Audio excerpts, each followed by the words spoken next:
आप सभी को जय मसीह की। प्रभु आप सभी को बहुत आशीष दे। आप लोगों को मालूम होगा कुछ मसीह लोग यीशु मसीह पर विश्वास करने के कारण भी कुछ बातों के प्रश्नों के उत्तर नहीं पा पाते। बहुत सारे प्रश्न रहते हैं। उदाहरण के तौर पर कि भाई मुझे इतने साल हो गए, इतने महीने हो गए, मैंने बपतिस्मा ले लिया, पवित्र आत्मा का दान पा लिया, लेकिन फिर भी मेरा दुष्ट आत्मा से छुटकारा नहीं हुआ, और फिर भी मेरी बरकतें नहीं खुली, फिर भी मुझे चंगाई नहीं मिली, फिर भी मेरी ज़रूरतें पूरी नहीं हुई।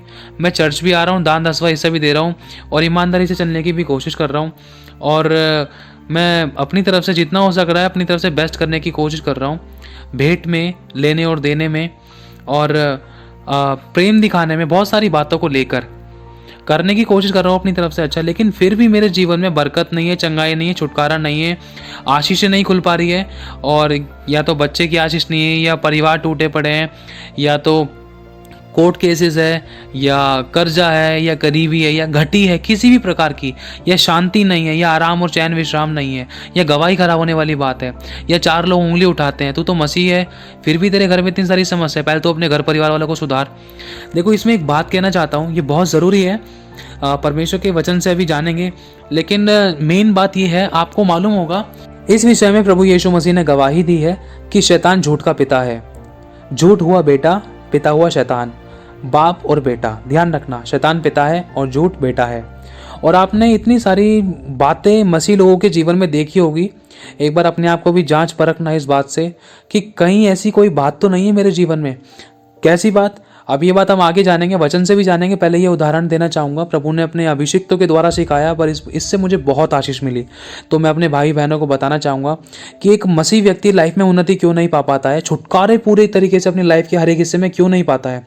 अपनी तरफ से बेस्ट करने के बाद भी इंसान दुख में, घटी में, कर्जे में, गरीबी में, बीमारी में और परेशानियों में, तंगियों में, यहाँ तक कि टूटे रिश्तों में, हर प्रकार की नाकामयाबी में और हर प्रकार की समस्याओं में, स्पिरिचुअल दुख में, आत्मिक दुख में भी, यहाँ तक कि सच्ची शांति भी नहीं है एक मसीह व्यक्ति के पास। ऐसा क्यों है? इसका बहुत बड़ा कारण है। और इसके अलावा एक मसीह व्यक्ति आज शैतान को तो भगा देता है, आत्मिक युद्ध करता है और कई प्रकार की वचनों से प्रार्थना करता है। एक मसीह व्यक्ति जानता है कि किस विषय के लिए किस प्रकार प्रार्थना करनी, क्या शब्द बोलने हैं और किस वचन से किस दुष्ट आत्मा को काटना है, किस वचन से किस व्यक्ति के लिए क्या प्रार्थना करनी है, धन के लिए कौन सा वचन से प्रार्थना करनी होती है और बीमारी के लिए कौन से वचन के साथ प्रार्थना करनी होती है और किसी की घटी के लिए किस वचन के साथ प्रार्थना करनी होती है। आज एक मसीह व्यक्ति को बहुत ज्ञान दे रखा है खुदा ने। यहाँ तक कि अगर किसी एक अन्य जाति की काउंसलिंग की जाए ना, तो खुदावन उनके द्वारा ऐसा अभिषेक बहाता है, यहाँ तक कि सामने वाला यीशु मसीह के नाम पर बहुत जल्द विश्वास कर लेता है। लेकिन एक मसीह एक मसीह के व्यक्ति में छुटकारा क्यों नहीं है? उदाहरण के तौर पर, जैसे एक मसीह ना दुष्ट आत्मा ही निकालता है, कहने का मतलब शैतान को निकालता है। शैतान को समझना, इस बात को, शैतान को निकालता है। शैतान क्या है? शैतान की दुष्ट आत्मा क्या है कि हर प्रकार की घटी का गंदा आत्मा मैं तुझे नष्ट करता हूँ, और रोग की गंदी आत्मा मैं तुझे नष्ट करता हूँ, और बीमारी वाली गंदी दुष्ट आत्मा और शैतान की गंदी देखी अनदेखी ताकतों को मैं नष्ट करता हूँ, और रुकावट वाली गंदी दुष्ट आत्मा को मैं नष्ट करता हूँ, और आशीष ना पाने देने वाली गंदी दुष्ट आत्मा को मैं नष्ट करता हूँ, और अर्निंग को ना पाने देने वाली गंदी दुष्ट आत्मा मैं तुम्हें नष्ट करता हूँ। कई प्रकार की ऐसी बातें, कई प्रकार की ऐसे टॉपिक्स को लेकर एक मसीह व्यक्ति ऐसी दुष्ट आत्माओं को, शैतान की ताकतों को बांधकर, शैतान को बांध कर नष्ट करता है। समझने की कोशिश करना, लेकिन शैतान के बेटे को अपने अंदर रखता है। शैतान तो बाहर छुपा हुआ बैठा रहता है, चल इसने मेरे को तो बांधकर बाहर फेंक दिया, लेकिन मेरा बेटा तो इसके अंदर है। बेटा क्या है? फिर से बताना चाहता हूं, यीशु मसीह ने कहा था कि शैतान झूठ का पिता है। मतलब एक मसीह व्यक्ति ने शैतान को तो बाहर निकाल दिया, लेकिन झूठ को अपने अंदर रखा है। तो शैतान ज्यादा देर तक बाहर नहीं टिक सकता। शैतान को आना वहां पर है, मसीह उस व्यक्ति के जीवन में जरूर आना है। क्यों? क्योंकि उस मसीह व्यक्ति के अंदर से शैतान और शैतान का बेटा दोनों नहीं निकले हैं।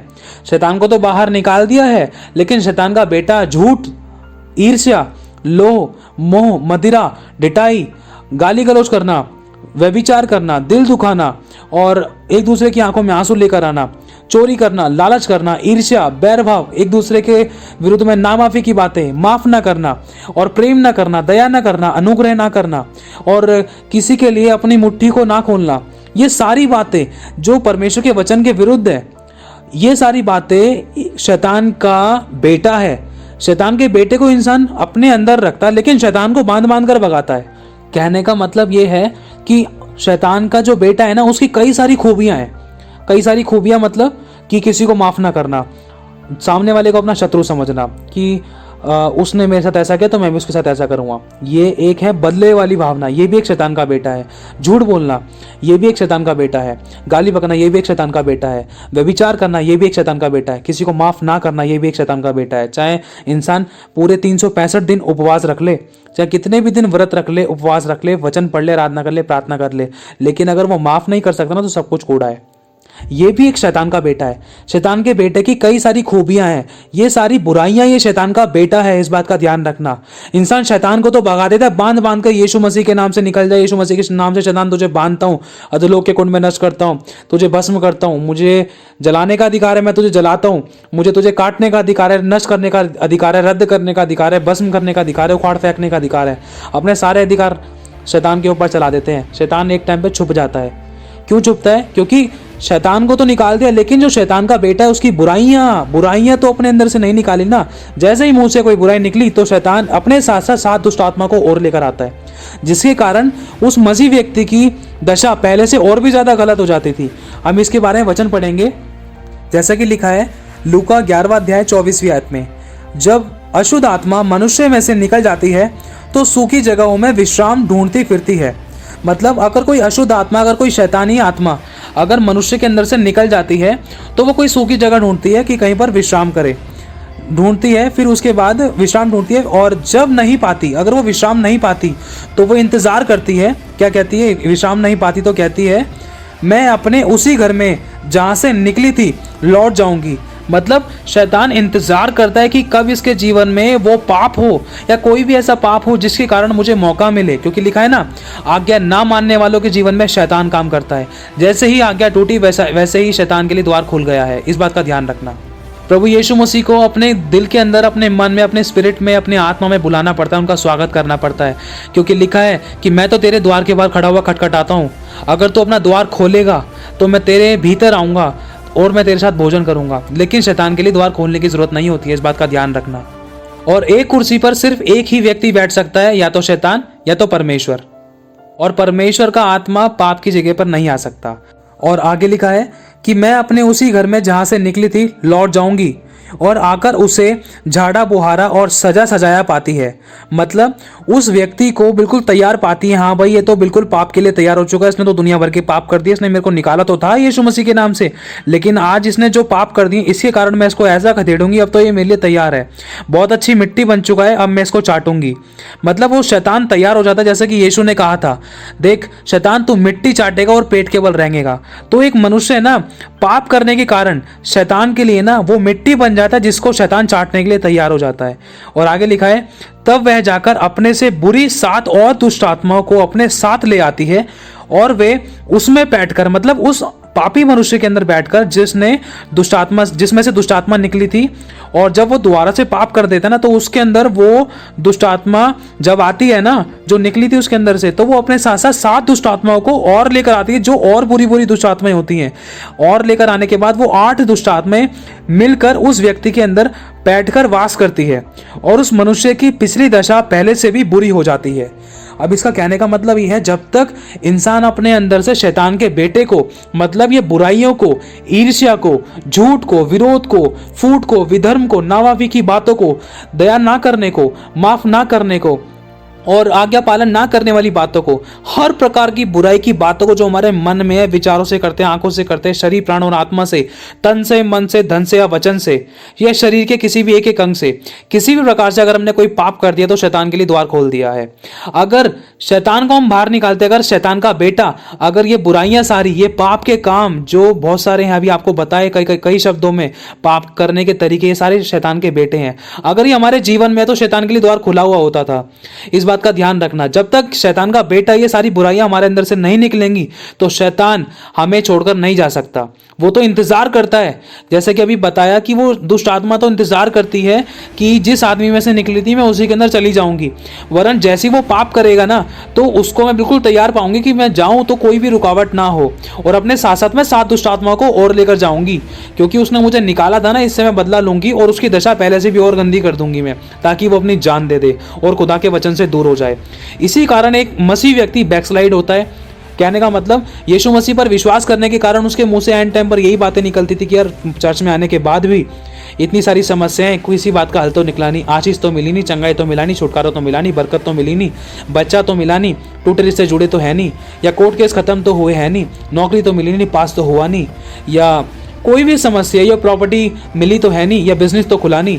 कई सारी रीजंस शैतान बार बार दिखाता है, और जैसे ये दिखाता है वैसे ये बातें अगर मनुष्य अपने अंदर से बुराई को नहीं निकालता है तो ये बातें अमल होना शुरू हो जाती थी। अमल होना मतलब आंखों के सामने आना, ये बातें प्रकट होना शुरू हो जाती है, जिसके कारण मनुष्य धीरे धीरे करके एक टाइम पे खुदा को ही अपना विरोधी बना लेता है। और एंड टाइम सब कुछ करने के बाद, खुदा के साथ बिल्कुल क्लोज होने के बाद वो इतना दूर हो जाता है कि वापस उसको मन फिराव का अवसर भी नहीं मिल पाता। कहने का मतलब एसाव को मन फिराव का अवसर भी नहीं मिल पाया था।